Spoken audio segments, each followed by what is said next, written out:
Hey everyone, it's Carolyn from All Day I Dream About Food, and today I want to show you how to make the magic mozzarella dough from my book, The Everyday Ketogenic Kitchen. So first you want to take some mozzarella, you want the grated kind, and you melt that with butter in a saucepan over low heat.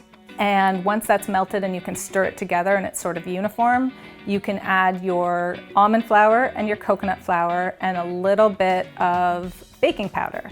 So when you're making it for pizza dough, it's really nice to add a little garlic powder in for the savory version. And then off heat, you add the egg and you stir it all together and you kind of knead it. I tend to sort of take a soft spatula and knead it together in the pan.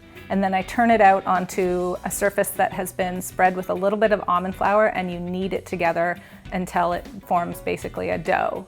And from there, you can roll it out for pizza.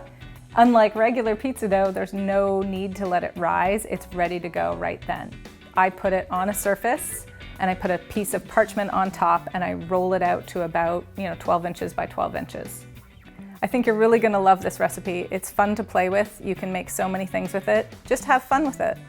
If you're interested in trying to make the magic mozzarella dough, you can get it from my book, The Everyday Ketogenic Kitchen, or you can find it on my blog, alldayidreamaboutfood.com.